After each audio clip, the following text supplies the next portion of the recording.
नमस्कार, स्वागत है आपका एबीपी न्यूज में। आपके साथ मैं अखिलेश आनंद हूं। आज से शुरू हो रहा है ऐलान जंग। ऐलान जंग मतलब सियासत की हर खबर हम आप तक पहुंचाने वाले हैं। 5 चुनावी राज्यों की खबरों से जुड़ी हर जानकारी आप तक पहुंचाएंगे। हमारे साथ हमारे तमाम संवाददाता अलग अलग जगहों से जुड़ेंगे। चुनावी राज्यों से हमारे सहयोगी हमारे साथ जुड़ेंगे और उस राज्य में क्या चल रहा है हर हलचल से आपको वाकिफ कर पाएंगे। आपको पता है, सियासी खबरों का मतलब ही होता है एबीपी न्यूज, यानी राजनीति की दुनिया की खबरें अगर आपको देखनी है, ऐलान जंग जरूर देखिए। और हमारे इस खास कार्यक्रम में क्या खास रहने वाला है, एक झलक देख लीजिए। राजनीतिक पार्टियां अपने अपने हिसाब से तैयारियों में जुटी हुई हैं। चुनावी राज्यों का क्या है सियासी मूड, यही समझने और आप तक एक एक जानकारी पहुंचाने के लिए आज से एबीपी न्यूज पर शुरू हो रहा है स्पेशल चुनावी शो ऐलान जंग।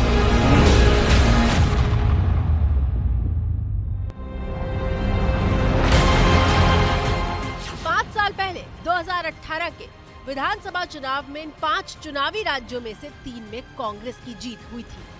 तेलंगाना में टीआरएस को सत्ता मिली थी, जो अब बीआरएस बन चुकी है। एनडीए को सिर्फ मिजोरम में जीत मिली थी। हालांकि बाद में जोड़ तोड़ से मध्य प्रदेश में बीजेपी की सरकार बन गई। इस बार चुनाव में क्या होगा, इस पर पूरे देश की नजर है, क्योंकि इन 5 राज्यों का चुनाव 2024 का सेमीफाइनल माना जा रहा है। ऐलान जंग, जी हां, इस कार्यक्रम का नाम याद रख लीजिए, क्योंकि राजनीति की दुनिया की कोई खबर अब आपसे छूटने वाली नहीं है। 5 राज्यों की जो चुनावी हलचल है, सियासत की दुनिया की हर खबर शाम 6:30 बजे एबीपी न्यूज पर आप आगे से देखिएगा। इस चुनावी शो में आपको हर उस खबर के बारे में जानकारी मिलेगी जिसके बारे में आप जानना चाहते हैं। 5 राज्यों के चुनाव कवरेज के लिए हमारे साथ 5 सहयोगी हमारे जुड़ेंगे। ग्राउंड जीरो से पल पल का हाल आप तक वो पहुंचाएंगे। 5 रिपोर्टर इस वक्त हमारे साथ मौजूद हैं। मध्य प्रदेश चुनाव की खबर ब्रजेश राजपूत से हम जानेंगे। राजस्थान भी हम आपको लिए चलेंगे। चुनाव की खबर मनीष शर्मा आप तक पहुंचाएंगे। छत्तीसगढ़ चुनाव की खबर ज्ञानेंद्र तिवारी आप तक पहुंचाएंगे। तेलंगाना चुनाव की खबर पहुंचाने के लिए श्रीनिवास हमारे साथ जुड़ गए हैं। और मिजोरम का हाल भी हम जानेंगे मनोज्ञा लोईवाल से। लेकिन सबसे पहले ब्रजेश राजपूत आपके पास आना चाहूंगा इस सवाल के साथ। ब्रजेश, ये बताइए कि मध्य प्रदेश का मूड क्या नजर आ रहा है? इस बार का चुनाव कुछ अलग दिख रहा है क्या? बिल्कुल अखिलेश, मध्य प्रदेश में इस बार चुनाव पिछले बार चुनाव से एकदम अलग है।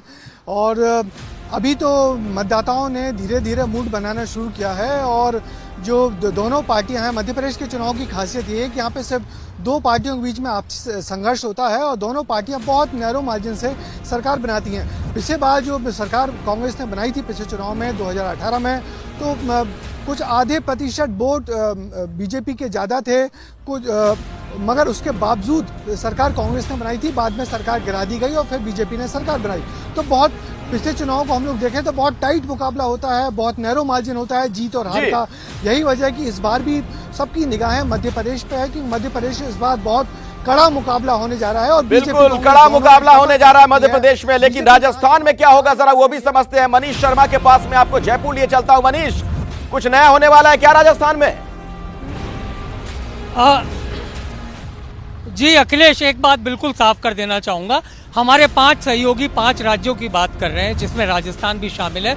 लेकिन आप यकीन मानिए, राजस्थान का चुनाव सबसे रोचक होने वाला है। इसकी एक बड़ी वजह यह है कि राजस्थान में एक रवायत है, एक बार बीजेपी एक बार कांग्रेस, और इसी नाते बीजेपी अपनी पूरी ताकत झोंक रही है। लेकिन मुख्यमंत्री अशोक गहलोत, जो राजस्थान है पूरे देश का सबसे बड़ा एकमात्र ऐसा राज्य है जहां पर कांग्रेस का शासन है, और गहलोत इस शासन को छोड़ना नहीं चाहते। इसलिए हर दिन एक नई घोषणा यहां के मतदाताओं के लिए कर रहे हैं। और ऐसे में बीजेपी और कांग्रेस का सीधा मुकाबला होने वाला है। देखना ये होगा क्या रवायत कायम रहती है या गहलोत की जो जन घोषणाएं हैं उनका कहीं असर देखने को और इस पर आप नजर बनाकर रखिएगा मनीष। हर खबर दर्शकों तक हम पहुंचाएंगे। और अब छत्तीसगढ़ में चलता हूं, हमारे साथ हमारे सहयोगी ज्ञानेंद्र तिवारी जुड़ गए हैं। ज्ञानेंद्र, छत्तीसगढ़ में क्या होने वाला इस बार? देखिए अखिलेश, ऐसा है कि 2 ही चीज होती है, कौन जीतेगा और कौन हारेगा। इसी पर बात होती है। कुछ दिन पहले तक ये कहा जा रहा था कि कांग्रेस की सरकार आ रही है, इस बार कोई रोक नहीं सकता। मेरा ऑडियो ठीक करवा लीजिएगा, कान में रिपीट आ रही है आवाज। तो ये था कि कोई इस बार हरा नहीं सकता, लेकिन अब ये होने लगा है कि देखिए अब बीजेपी धीरे धीरे चुनाव में एंटर करने लगी है, मुकाबला रोचक होने लगा है। और छापे तो छत्तीसगढ़ में पड़ ही रहे हैं। बीजेपी ने अभी तक पत्ते खोले नहीं है। धान का समर्थन मूल्य 3500 देने का सब वादा कर रहा है। तो खबर यही है कि जब कांग्रेस की सरकार बनाने की बात हो रही थी, कांग्रेस की सरकार बन ही जाएगी। अब ये हो गया है कि नहीं भाई, थोड़ा सा बीजेपी मैदान में आ गई है तो चुनाव चढ़ेगा और मजा तो आने वाला है। छत्तीसगढ़ में भी एक तरफा चुनाव नहीं रह गया। अखिलेश, बिल्कुल, तो मजा आने वाला है। लेकिन तेलंगाना में क्या होने वाला है, श्रीनिवास से समझते हैं। श्रीनिवास, तेलंगाना का इस बार क्या समीकरण दिख रहा है आपको? अखिलेश, देखिए, ये कह सकते हैं कि बिल्कुल नया नवेला सा राज्य है। सिर्फ 10 साल, तकरीबन 10 साल पूरे हुए हैं 2000, और ये आप कह सकते हैं तीसरा चुनाव है तेलंगाना का। और मैं ये बताऊं कि अन्य राज्यों से सियासत यहाँ बहुत आगे चल रही है।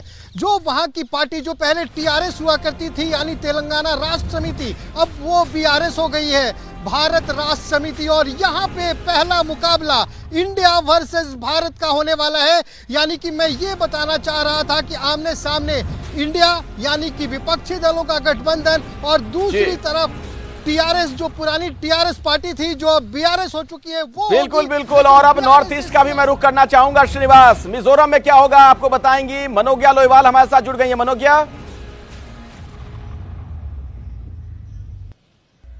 जी बिल्कुल, बड़ा दिलचस्प होने वाला है, क्योंकि बांग्ला में कहावत है, ठाकुर छोटो किंतु जागृतो, यानी कि भगवान की मूर्ति छोटी हो सकती है लेकिन ताकत बहुत होती है। और उसकी गूंज तो इस बार प्रधानमंत्री नरेंद्र मोदी के भाषण में मिजोरम में के बारे में सुनने को मिल गई थी, जहां पर कांग्रेस पर सीधा वार किया था और मिजोरम जैसे छोटे से राज्य को एक राष्ट्रीय मुद्दा बनाकर रख दिया था। लेकिन बात मुद्दे की नहीं होगी, बात होगी जमीनी स्तर पर। भले ही 40 सीट की विधानसभा हो, लेकिन इस बार एमएनएफ यानी कि मिजो नेशनल फ्रंट इस बार करीब 38 सीटों पर दावेदारी तो करेगी। लेकिन बीजेपी के जो प्रेसिडेंट है इस समय वनलाल मौका, वो वहां पर लगातार छोटी छोटी रैलियां कर रहे हैं, जिसको बड़े समावेश में तब्दील करने की कोशिश की जा रही है। भले ही बीजेपी इस समय गठबंधन में हो, लेकिन जब आवाज उठाने की बात होती है तो मणिपुर के मुद्दे पर मिजोरम विपक्ष में खड़ा होता है। तो क्या इस बिल्कुल मनोज्ञा, मैं आता हूं आपके पास, दोबारा लौटूंगा। बहुत ही दिलचस्प राजनीति वहां भी इस बार देखने को मिलेगी। लेकिन अभी बड़ी खबर आ रही है मध्य प्रदेश से। दर्शकों को बता दें कि मध्य प्रदेश